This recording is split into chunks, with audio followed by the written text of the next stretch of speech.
აი რასაც მე უყვებოდი ევროპელებს აბრეშუმის გზა ნავთობსადენები, გაზსადენები და სხვები ცოტა ადრე ნაკლებად გასაგები იყო. კი, ყველაფერი ეს კარგია, მაგრამ ჩვენ ამის გარეშე ცხოვრობთ.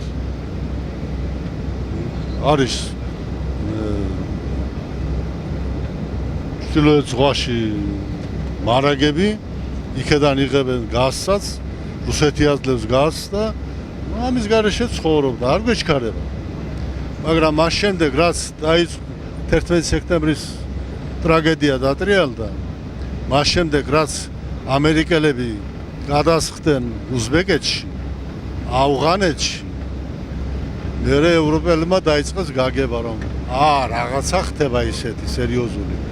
და ეხლა დღეს რომ ვესაუბრებოდი მე გუშინ სოლანას, დღეს ბატონ პატენს ჯერ, მერე პროდის და სხვებს მე დავწუნდი რომ ეხლა ესენი სხვანაირად უყურებენ ამ პროექტს ყველაფერს, სულ სხვანაირად უყურებენ.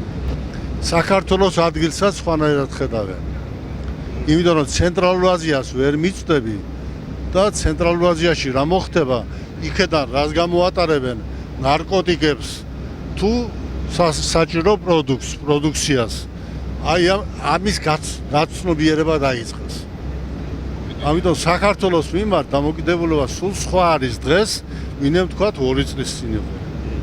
მაშინ ასე გვიყურებდნენ, კი, თქვენ უნდა შეხვიდეთ ევროკავშირში, ჩვენ მოგეხმარებით, მაგრამ ეს ნახევრად მოწყალების სახე.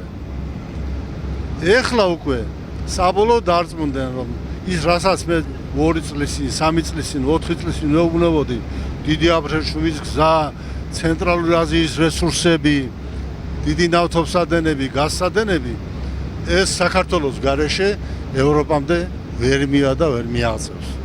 და დღეს მე კიდევ დავაზუსტე ასეთი რამ, რომ იმ დიდი აბრეშუმის გზით შეიძლება ჩინეთიდან, ცენტრალური აზიიდან, ავღანეთიდან არა მარტო საჭირო პროდუქტი და პროდუქცია შემოვიდეს, ნავთობი და სხვა, არამედ დიდი რაოდენობით ნარკოტიკები და ძალიან დიდი რაოდენობით იარაღი და საბრძოლო მასალები და 1000 უბედურება. სხვა შორის ძალიან ჩამეძია პროდი. აი ნარკოტიკებს როგორ ვებრძოლოთ? მოთხარი ვებრძოლოთ უნდა.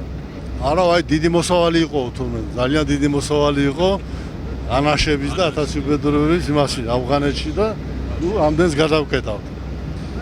ჩემი პასუხი ასეთი იყო. მოდით მოვიფიქროთ კარგად, რა არის აბრეშუმის გზა?